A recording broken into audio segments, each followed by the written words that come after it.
নেসারাবাদে ইয়াবাসহ দুই যুবক গ্রেপ্তার। সন্ধ্যা টিভির প্রতিবেদনে শুনুন বিস্তারিত।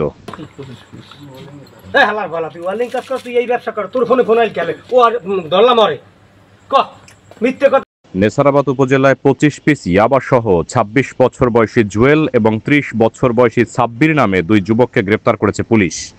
বৃহস্পতিবার গভীর রাতে উপজেলার কামারকাঠি গ্রামের 2 নং ওয়ার্ড থেকে গোপন সংবাদের ভিত্তিতে অভিযান চালিয়ে তাদের আটক করা হয়। গ্রেপ্তারকৃত ব্যক্তিরা উপজেলার বালিহারি গ্রামের বাসিন্দা।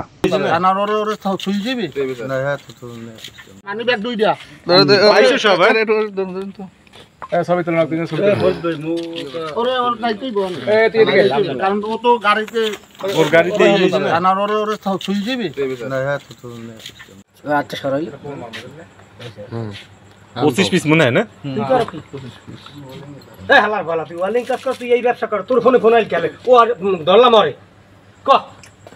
স্থানীয়রা জানান, কামারকাঠি এলাকায় দীর্ঘদিন ধরে মাদকের আখড়া গড়ে উঠেছে। এই উপজেলায় কথিত মাদক সম্রাজ্ঞী রাবে আক্তার সাথীর নেতৃত্বে অনেক যুবক বিপদগামী হয়েছে। সম্প্রতি তিনি গা ঢাকা দিলেও মাদক ব্যবসা বন্ধ হয়নি বলে অভিযোগ রয়েছে। অনেকে নানা ব্যবসার সাইনবোর্ডে রমরমা মাদক ব্যবসা করছেন। প্রত্যক্ষদর্শীরা জানান, বৃহস্পতিবার রাতে একটি মোটরসাইকেলে 3 জন যুবক কামারকাঠি ইউনিয়নের 2 নং ওয়ার্ডের বেইলি ব্রিজ এলাকায় আসে। এ সময় পুলিশ তাদের তল্লাশি চালায়। মোটরসাইকেলের মাঝখানে বসা জুয়েলের কাছ থেকে 25 পিস ইয়াবা উদ্ধার করা হয়। পরে পুলিশ তাদের 3 জনকে থানায় নিয়ে যায়।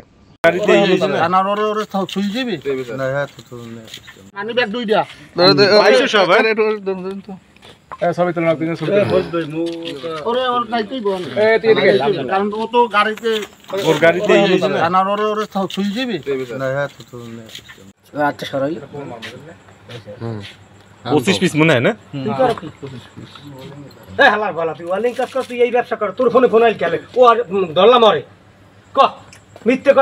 নেসারাবাদ থানার উপপরিদর্শক এসআই মোহাম্মদ বাশার বলেন, ইয়াবা বিক্রির প্রস্তুতিকালে জুয়েল এবং সাব্বির নামে 2 জনকে গ্রেপ্তার করে থানায় নিয়ে আসা হয়েছে।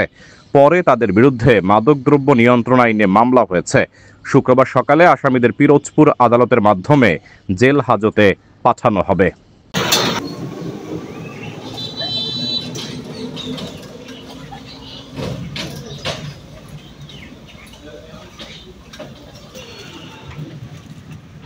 ওর গাড়িতে